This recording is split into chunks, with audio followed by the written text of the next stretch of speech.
Cher Monsieur Ali Drizi, j'ai beaucoup entendu parler de vous, qui avez voyagé tout autour du bassin méditerranéen, qui avez rencontré une multitude de peuples, de cultures, de croyances, vous qui parliez plusieurs langues, qui êtes allé dans les 3 plus grands empires, l'empire byzantin, le monde musulman et le monde chrétien. Je vous envie de toutes vos connaissances. J'aimerais donc que vous passiez séjourner à la cour de mon royaume. Les portes du palais du roi des Normands vous sont grandes ouvertes. Ouvertes, elles sont plutôt fermées. Ali, va voir le garde et demande Roger II de la part d'Ali Drizi. Les portes du palais s'ouvrirent et un magnifique palais se présenta devant moi. On m'emmena dans une pièce splendide, sûrement celle des réceptions. Il y avait de nombreux arcs, de structures gothiques, des fresques immenses. J'annonce Adrizi. Bonjour, cher Adrizi, je ne m'attendais pas à votre visite aujourd'hui. Oui, j'en suis fort désolée, mais mon messager s'est perdu en venant. Venez, installons-nous sur ces divans. Andalino, amenez-nous une collation, s'il vous plaît. Contez-moi vos nombreux voyages, lieux inoubliables où vous avez séjourné. Quelle ville avez-vous visité? J'en ai visité de nombreuses. Je me souviendrai toujours d'Alexandrie, qui doit son nom à Alexandre, son fondateur. C'est sa structure et construction qui m'a marqué. Quand je suis arrivée en bateau, j'ai admiré un phare. Je n'avais jamais vu un tel bâtiment. Il était unique au monde, tant il était bien structuré et solide. Ce dernier se rétrécissait de plus en plus. On y allumait un feu. De jour, les bateaux repéraient la fumée, et de nuit, le feu était tel une étoile dans un ciel obscur. Il est resté de nombreux vestiges encore debout, qui me prouvèrent l'autorité et la puissance de ce peuple. Une fois l'enceinte passée, j'aperçus une obélisque couverte d'inscriptions gravées témoignant son passé. Un habitant m'expliqua que l'un des fondateurs de cette ville s'y amenait 2 obélisques de la montagne de la Byrime rouge et voulait surpasser les anciens rois qui gouvernaient cette ville. La 2e obélisque se trouvait dans un angle de la ville, à l'orient. Le roi me regardait d'un air envieux. Je vous envie, même si je suis le roi d'une ville tant admirée. Je ne peux pas voyager et découvrir de nombreuses civilisations. Avez-vous aussi vu Constantinople, cette ville qui fait partie de l'Empire byzantin? Ma sœur, racontez-moi vos aventures. Cette capitale a été construite en forme de triangle, peut-être pour nous rappeler la pointe d'un arc qui nous transperce. Je suis rentrée par la porte principale. Elle est en fer recouverte d'or. C'est la porte dorée. Il y a également une centaine d'autres portes. J'ai pu visiter le palais accompagné d'un garde. Il était immense. L'agencement était magnifique. Par la suite, le garde m'a amené dans un hippodrome. C'est l'une des merveilles que l'homme a édifiées sur terre. Le palais contient un grand nombre d'objets d'art merveilleux. J'ai pu admirer des statues de bronze, d'un travail exquis. Elles représentaient des hommes, des chevaux, des lions. C'est un art supérieur à la grandeur réelle de l'homme. Je n'ai jamais rien vu d'aussi minutieux. Je m'arrêtai quelques secondes. Il me demanda de lui raconter une dernière expédition. Marrakech, Rome, Jérusalem. Je ne savais pas laquelle choisir tant elles avaient toutes quelque chose d'exceptionnel. Soudain, je me rappelai la capitale d'Al-Andalus, qui m'avait beaucoup impressionné. Je commençai. Lui me regardait de plus en plus rêveur. Cordoue, siège du califat musulman, ville splendide, habitée par les plus grands savants de cette contrée.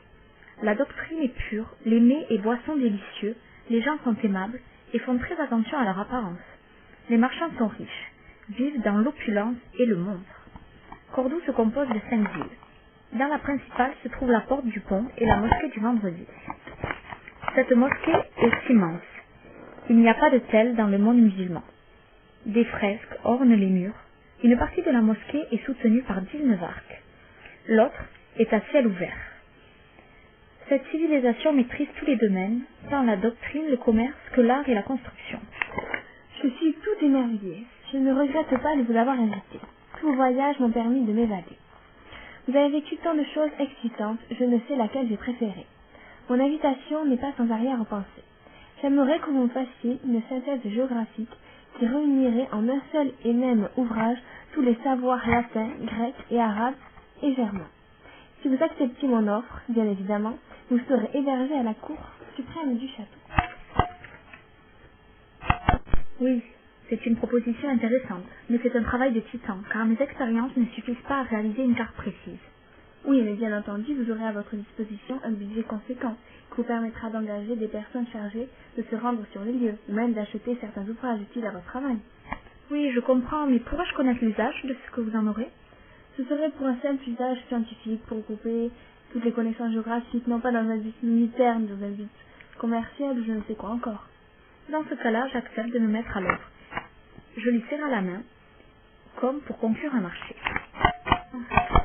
Je vous emmène maintenant visiter Palerme. À peine ces mots prononcés, je me retrouva dans une diligence. À travers la fenêtre, j'aperçus la ville. Elle se situe sur la côte, où tous les bateaux partent et y reviennent. J'aperçus alors un petit marché de pêcheurs. Palerme est entourée de montagnes hautes et massives. Le roi m'a fait remarquer que la ville était dotée de bâtiments magnifiques qui accompagnent les voyageurs, étalent la beauté de leur construction, la finesse de leur réalisation et leur merveilleuse originalité. De tous les côtés, la ville est traversée par des cours d'eau et des sources pérennes. Les fruits y poussent en abondance. Cela me rappelle Alméria. Cette ville était musulmane à l'époque des Almoravides. Elle était alors très industrieuse et comptait, entre autres, 800 métiers à tisser la soie. On se livrait également à la fabrication des ustensiles en cuivre et en fer, de toutes sortes, et tous les autres artisanats sans exception et en quantité innombrable. La vallée qui en dépend produisait beaucoup de fruits, comme dans votre ville, et on en vendait bon marché. Elle était couverte de vergers, de jardins et de moulins. Ses productions et ses fruits étaient envoyés à Alméria. Le port de cette ville recevait des vaisseaux qui venaient d'Alexandrie et de toute la Syrie. Il n'y avait pas, dans tout Al-Andalus, des gens plus riches et plus marchands que ses habitants, ni de commerçants plus experts dans le commerce de tous les types de marchandises et dans leur stockage. À l'extérieur, une rivière coule. Le roi me disait que cette rivière s'appelait Aval et faisait tourner des moulins en assez grand nombre pour suffire aux besoins de sa ville. Il était déjà bien tard. Alors nous rentrâmes au palais. Le roi me parut très généreux car il donna de l'argent au conducteur de la diligence. Le roi m'expliqua que cette pierre s'appelait le parrain.